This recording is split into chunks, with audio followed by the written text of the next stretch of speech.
संतांचं मागणं संतांकरता नसतं, जगा करता असतं. संत जे मागतात ते तुम्हा आम्हा करता मागतात. देहाला आलेल्या जीवानं देवाकडं काय मागावं काय मागू नये मोठा विषय तिकडे जात नाही.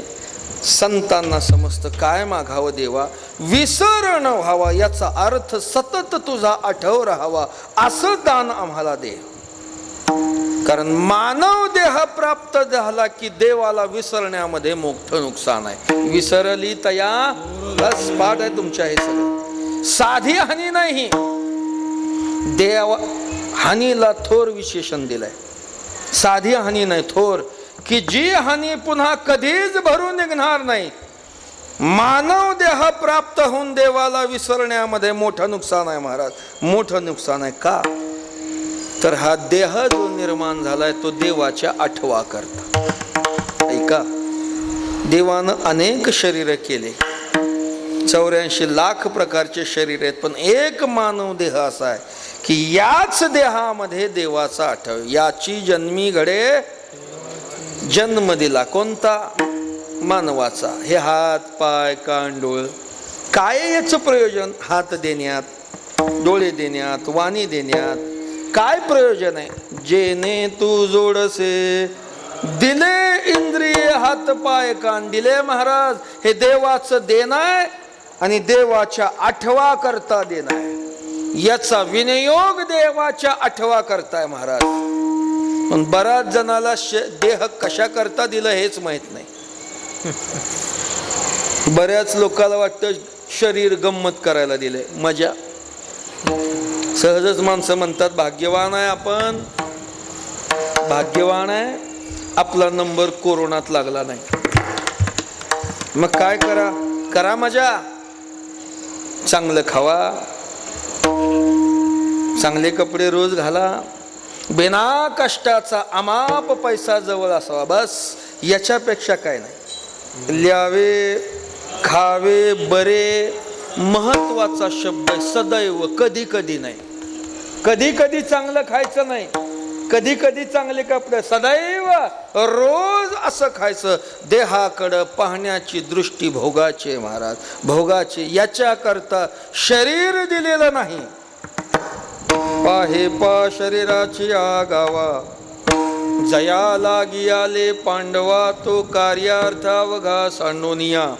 इंद्रिये ग्रामीचे राजविधी, अहम ममतेच्या जल्पवादी, विकारांची मांदी मिळवनिया. माऊली म्हणतात, अरे देहरूपी गावाला तुम्ही आम्ही एक विशिष्ट कार्यभाग साधण्याकरता आलेलो आहे, पण माणसाला त्या देहाची किंमत नाही. इंद्रियाच्या गोंधळामध्ये तो एवढा रमला, एवढा रमला, एवढा रमला. पाखंडी लोकांचं मत हेच आहे, कुठला देव आणि कुठला आठव.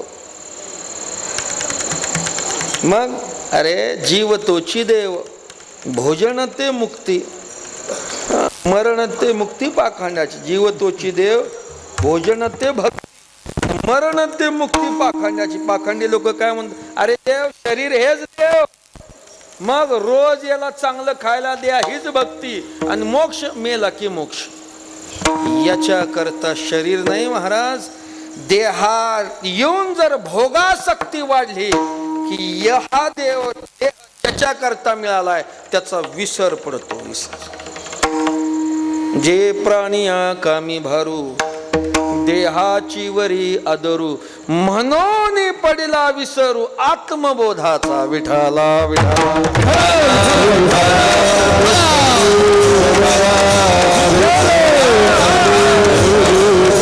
हाच देह असा आहे की याच देहात देवाचा आठव आहे.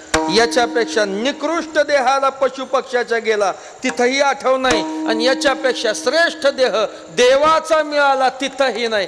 याची जन्मी घडे, बस. याच्या करता देह आहे, देवाला आठवण्याकरता देह आहे. लक्षात घ्या, देहाला येऊन जर परमात्म्याला विसरत असाल याच्या एवढं नुकसान नाही. तुका म्हणे त्यांनी केली मनुष्यपणा हानी, देवा विसरोणी गेली म्हणती मी माझे मी माझे. नुकसान आहे. गुन्हा म्हटलं याला, गुन्हा काय आहे? गुन्हा आहे. मानव देहाला येऊन जर देवाला विसरत असेल, गुन्हेगार आहे तो, गुन्हेगार. काय आहे, कार्याकरता ज्याचा त्याचा विनियोग झाला तर ते खरं आहे. जसा शासनानं एखादा सरकारी अधिकारी एखाद्या पदावर बसवलेला असतो, त्याला ते काम दिलेलं असतं आणि त्याचा मोबदला म्हणून शासन त्याला पगार देतं. ज्या काम करता याला त्याच्यावर बसवले ते काम न करता हा जर नुसताच पगार खात असेल तर शासनाच्या दृष्टीनं तो गुन्हा आहे. शासनाच्या दृष्टीनं तो गुन्हा आहे.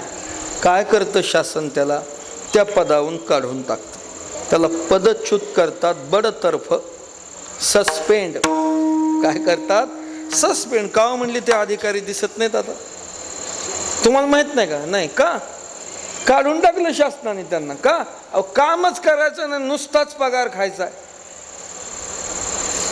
देहाला आला नुसता भोग भोगत असेल, देवाला जर आठवत नसेल महाराज, हा गुन्हा आहे, गुन्हा. महाराज भूमिका घेतली. काय बोलतात तुकोबाराय? काय बोलतात? मी तव अनाथ अपराधी, तव अनाथ अपराधी, कर्महीन मतिमंद भोगे, मतिमंद भोगे, तुझ्या आढळले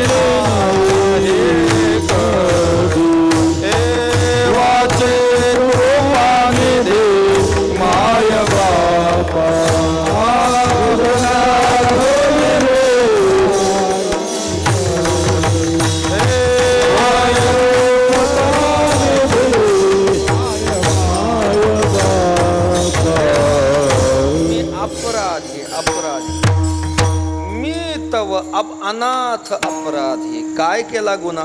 तुझ म्या आठविले नाही कधी, वाचे कृपानिधी माय बापा. देह प्राप्त होऊन देवाला जर विसरत असाल तर गुन्हा आहे, अपराध आहे. आणि अपराध म्हटलं की शिक्षेला पात्र आहे. गुन्हा झाला की शिक्षा निश्चित आहे महाराज, निश्चित आहे. काय शिक्षा देतो देव? मानव देहाला येऊन जर देवाला विसरत असेल तर काय शिक्षा आहे? फार गोड सांगितलंय ज्ञानेश्वर महाराजांनी 6व्या. तरी मनुष्य देहाचा तागा, जे घेऊनी रुसती जगा, ते पदवी हिरोणी पैगा, ऐसे ठेवे.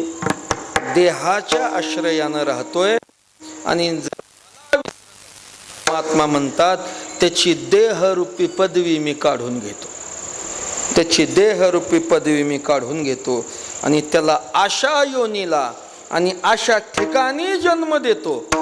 ऐका, मग आहाराचे नी नावे, जेथ तृण व्याघ्र वृश्चिक आडवे, तैसेची करी. काय शिक्षा आहे बघा महाराज. मानव रूपी पदवी देह काढून घेऊन त्याला अशा ठिकाणी तो जिथं पोट भरण्याकरता, मग आहाराचे नी नावे, जे तृणही नुगवे, गवतही उगवत नाही, अशा ठिकाणी व्याघ्र वृश्चिक. व्याघ्र म्हणजे वाघ, वृश्चिक ऐका, आडवे साप, विंचू, सापाच्या विंचवाच्या वाघाच्या जन्माला घालतो महाराज, जन्माला. मग मला सांगा, ज्या ठिकाणी गवत ही उगवत नाही अशा ठिकाणी पोट भरायला काय? पाणी नाही. पाणी असतं तर गवत असलं असतं. पाणी नाही, नुसतं हवेवर किती जगणार आहे? किती जगणार आहे? आधी खायला पाहिजे का नाही? म्हणून तर आपण विचारतो पंगत आधी आहे का नंतर?